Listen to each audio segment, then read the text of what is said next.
নমস্কার বন্ধুরা, আপনারা দেখছেন কুকিং হাউস অফ অনিমা। দেখতেই পাচ্ছ এখানে পেঁপে নিয়েছি।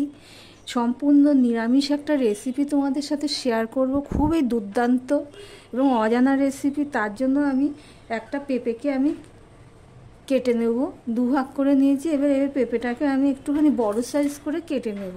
কেটে নিয়ে ফিরে আসছি, সঙ্গে থেকো বন্ধুরা। পেঁপেগুলো আমি একটু বড় বড় করে কেটে নিয়েছি, দেখতেই পাচ্ছ এরকম বড় বড় করে কেটে নিয়েছি। তার সাথে আলুটাও আমি বড় বড় করে কেটে নিয়েছি।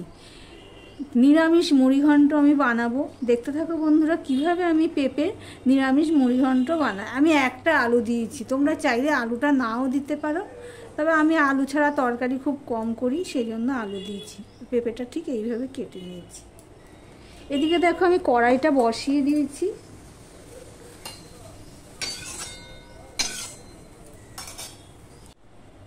কড়াইটা গরম হয়েছে প্রায়। এই রান্নাটা আমি সর্ষের তেলেই করব, তাই আমি প্রথমে সর্ষের তেল দিয়ে দিলাম। সর্ষের তেলের পরিমাণটা আমি প্রথমে কম দেব, অল্প একটুখানি সর্ষের তেল দিয়ে দিলাম। অল্প একটুখানি করে নুন। এখানে আমি দেখো বন্ধুরা, সবার প্রথমে আমি পেঁপেটা ভেজে নেব। পেঁপেটা এই কারণে ভেজে নেব, তাহলে পেঁপের যে একটা গন্ধ অনেকে পছন্দ করে না, তারাও খেয়ে নেবে, বুঝতেই পারবে না যে এটা পেঁপের তরকারি। তার সাথে আমি আলুটাকেও দিয়ে দিলাম।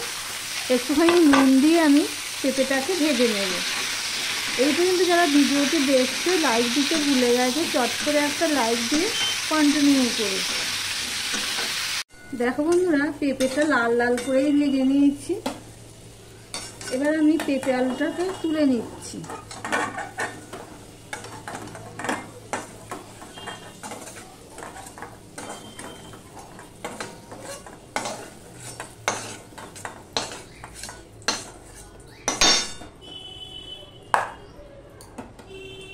এবারে এর মধ্যে আমি দেখো অল্প একটু তেল আছে, আমি আরেকটুখানি তেল দিয়ে দেবো। এই রান্নাটা আমি সর্ষের তেলেই করব, তোমরা চাইলে সাদা তেলে করতে পারো। তেলের পরিমাণটা কিন্তু আমি খুব একটা বেশি দিইনি। এবার এর মধ্যে আমি দিয়ে দিচ্ছি, দেখো একটা শুকনো লঙ্কাকে 2 টুকরো করে দিয়ে দিচ্ছি। একটা তেজপাতাকে ছিঁড়ে দিয়ে দিচ্ছি, 2টো এলাচ মুখটা ফাটিয়ে নিয়ে দিয়ে দিলাম। আর দিয়ে দিলাম 2 টুকরো দারচিনি। এবার একটু নেড়ে নিলাম। দিয়ে দিচ্ছি এখানে অল্প একটুখানি হাফ চামচ আমি জিরে দিয়ে দিলাম।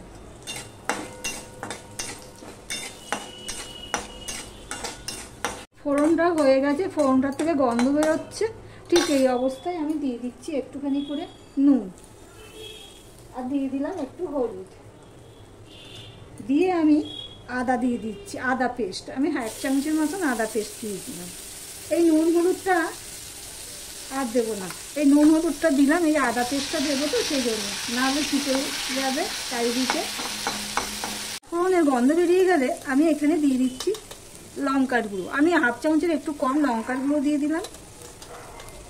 1/2 চামচ আমি জিরের গুঁড়ো দিয়ে দিলাম। 1 চামচের প্রায় মতো আমি ধনের গুঁড়ো দিয়ে দিলাম। এখানে আমি আরেকটুখানি হলুদ দিয়ে দিলাম। এবার মশলাটা কষানোর জন্য আমি অল্প একটুখানি জল দিয়ে দেবো। দিয়ে মশলাটাকেও আমি ভালো করে মিশিয়ে নিলাম। মিশিয়ে নিয়ে আমি কষিয়ে নিচ্ছি। সম্পূর্ণ নিরামিষ রান্না আর ঘরোয়া উপকরণ দিয়েই কিন্তু খেতে লাগবে অসাধারণ। যারা পেঁপে খায় না তারাও চেপে পুটে খেয়ে নেবে, এতটাই ভালো হয়। ভিডিওটি স্কিপ করো না, তাহলে বুঝতে পারবে না এরপর আমি কি দেব।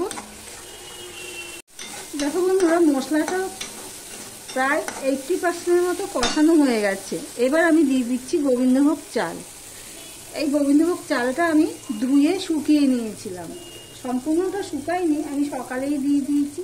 প্রায় 1 ঘন্টার উপরে আগে ধুয়ে আমি রোদে দিয়ে দিয়েছিলাম, শুকিয়ে গেছে। এবার আমি মশলার সাথে গোবিন্দভোগ চালটাকেও ভালো করে ভেজে নেব। আমার ভিডিওটি যদি ভালো লেগে থাকে প্লিজ লাইক কমেন্ট শেয়ার করে দিও। আর যারা নতুন বন্ধু ভিডিওটি দেখছো এখনো পর্যন্ত সাবস্ক্রাইব করোনি, তাদেরকেও বলবো সাবস্ক্রাইব করে পাশে থাকার জন্য। প্রায় মিনিট খানিক আমি ভেজে নিয়েছি। এখানে দেখো টক দই নিয়েছি, তোমরা এটা অপশনাল দিতেও পারো নাও দিতে পারো। টক দই যদি না থাকে তাহলে টমেটো দিয়ে দেবে। এবার টক দইটার জন্য আমি একটুখানি চিনি দিয়ে দিলাম। চিনি দিয়ে আমি কিছুক্ষণ আগে বের করে রেখে দিয়েছিলাম। গ্যাসের ফ্লেমটা কিন্তু একদম ছোট করে দেওয়া রয়েছে। এবার আমি টক দইটা দিয়ে দিলাম। টক দইটা দিয়ে আমি এবার সম্পূর্ণ মিশিয়ে নিয়ে কষাতে থাকবো। চালের সাথে মশলার সাথে সম্পূর্ণ টক দই সবগুলোই ভালো মতন আমার কষানো হয়ে গেছে, দেখতেই পাচ্ছ। এবার আমি ভেজে রাখা পেঁপে আলুগুলো দিয়ে দিলাম। ভেজে রাখা পেঁপে আলুগুলো দিয়েও আমি দেখো বন্ধুরা সম্পূর্ণটা আমি ভালো করে মিশিয়ে নিচ্ছি। আমি 2 মিনিটের মতন এটাকে আবার কষিয়ে নেব, যাতে আলুর সাথে পেঁপের সাথে মশলাটা ভালো মতন কষানো হয়। আমি 2 মিনিটের মতন কষিয়ে দিচ্ছি। পেঁপেতে না বেশি ঝাল খাটে না, মানে ঝাল ভালো লাগে না পেঁপেতে, একটু মিষ্টি মিষ্টি তরকারি, সেই জন্যই আমি গুঁড়ো লঙ্কার পরিমাণটা কম দিয়েছি। এবার কালার জন্য আমি দিয়ে দিচ্ছি একটুখানি করে কাশ্মীরি লঙ্কার গুঁড়ো। কাশ্মীরি লঙ্কার গুঁড়ো আমি খুব একটা ব্যবহার করি না, যেহেতু গুঁড়ো লঙ্কা দেওয়া থাকে দিই সেই জন্য, কিন্তু এখানে লঙ্কাটা কম দিয়েছি তাই জন্য। এবার দিয়ে দিচ্ছি জল।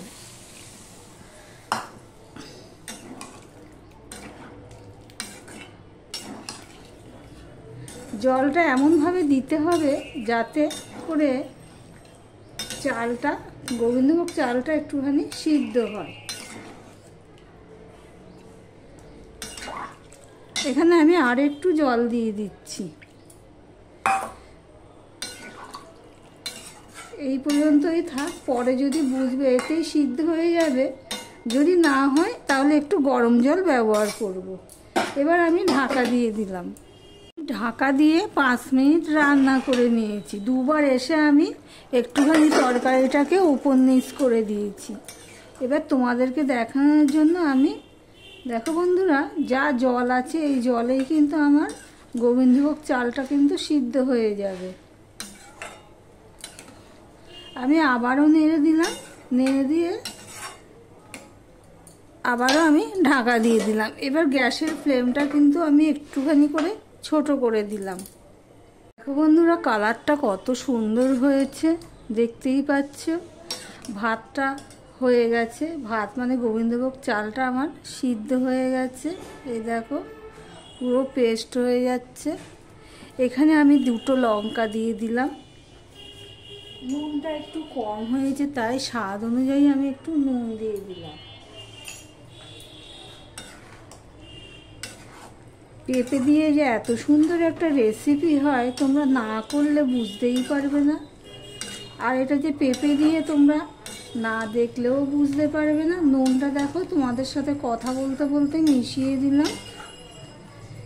পেঁপেও সিদ্ধ হয়ে গেছে, এই দেখো আলুটাও সিদ্ধ হয়ে গেছে,